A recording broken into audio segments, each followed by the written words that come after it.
अस्सलामुअलैकुम। आज हम 10.4 का क्वेश्चन नंबर 9 करेंगे। अच्छा, इस क्वेश्चन को ना सबसे पहले देखें कि इसमें ना आपको सबसे पहले तो आप ये देखना है कि वाकई में ये काशी आइलर है। यहाँ पे अगर डी की पावर 2 है यानी कि सेकंड डेरिवेटिव है तो इसकी हाईएस्ट पावर 2 है, फिर सिंगल है और फिर एंड पे वाई है और आगे कोई आपका एफ ऑफ एक्स फंक्शन लिखा होगा है। अच्छा, यहाँ पे सबसे पहले तो आपने ये देखना है कि यहाँ पे पहले तो सिंगल टर्म लाइक एक्स होती थी, तो हम उसको ईज़िली सब्स्टिट्यूशन कर लेते थे डेल वगैरह लगा के। लेकिन यहाँ पे एक्स प्लस वन का मतलब कि एक कॉमन फैक्टर सा आ रहा है। यहाँ पे एक में एक्स प्लस वन लिखा हुआ है, इसमें भी एक्स प्लस वन है, इसमें भी एक्स प्लस वन है।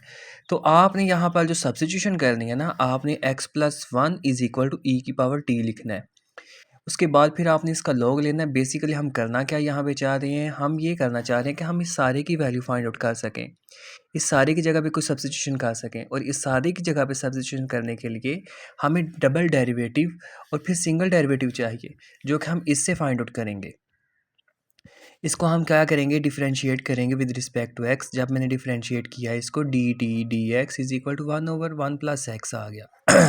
अब मुझे तो इस बात का पता है कि मेरे पास ये जो डी स्केयर होता है वो D square Y divided by D X का स्केयर होता है। तो मुझे ये चीज़ चाहिए, लेकिन मेरे पास तो डी एक्स आ रहा है। तो मैं यहाँ पे चेन रूल लगाऊंगा। बाय चेन रूल मुझे पता है कि D Y over D X जो है वो इक्वल होता है D Y over D T multiply D T over D X के। अब यहाँ पर आप देखें D Y over D X as it is आ गया, D Y over D T भी वैसे का वैसे ही आ गया, और जो D T over D x की वैल्यू मैंने निकाली थी वो यहाँ पे पुट कर दिया मैंने। अब मैंने यहाँ पे क्या करना है, 1 + x को मैं इस साइड पे ले गया, तो ये मेरे पास देखें D Y over D X 1 + x। Basically यही टर्म बनाना चाह रहा हूँ ना, तो ये देख लें यहाँ पे 1 + x भी था, तो मैं इस वजह से 1 + x को इस तरफ ले गया हूँ। क्योंकि मेरे पास जो ये जो d होता है ना, वो होता है d ओवर डी एक्स के इक्वल, और जो डेल होता है ना, डेल वो होता है d ओवर डी टी के इक्वल। तो यहाँ पे देखिए मैंने इसी वजह से ना यहाँ पे थोड़ा सा अलग-अलग करके लिखा है इसको, ताकि आपको पता चल जाए। 1 + x एज इट इज़ आ गया डी ओवर डी एक्स, और साथ में ये y लिखा हुआ था, मैंने थोड़ा सा अलग करके लिखा ताकि आपको डिफरेंस का पता चल जाए कि जहाँ पे डी ओवर डी एक्स आएगा उसकी जगह पे हम d लिखेंगे, और जहाँ पे डी ओवर डी टी आएगा उसकी जगह पे हम डेल लिखेंगे। तो फाइनली मेरे पास ये डेल की वैल्यू आ गई, जो कि 1 + x डी के इक्वल होती है। पेपर में ये सारा मेथड आपने करना है, क्योंकि क्वेश्चन नंबर 9 और क्वेश्चन नंबर 10 के काफ़ी इंपॉर्टेंट क्वेश्चन है, और ये सारा मेथड आपने इसके अंदर अप्लाई करना है।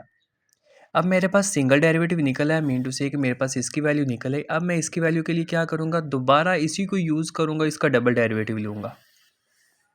इसको यूज़ कर लें आप, D Y over D X को यूज़ करके, तो इसका डबल डेरिवेटिव ले लें आप। यहाँ पर देखें D Y over D X is equal to 1 + x D Y over D T. इसका मैंने जब डबल डेरिवेटिव लिया तो इसमें मैंने चूँकि यहाँ पे ये दो प्रोडक्ट्स हैं तो इस पे प्रोडक्ट रूल लगेगा। इस पे जब मैं डेरिवेटिव अप्लाई किया तो ये कुछ इस तरह से आ गया, एज इट इज़ आ गया। 1 + x एज इट इज़ आ गया, इसका डबल डेरिवेटिव लिया, और साथ में फिर D T over D x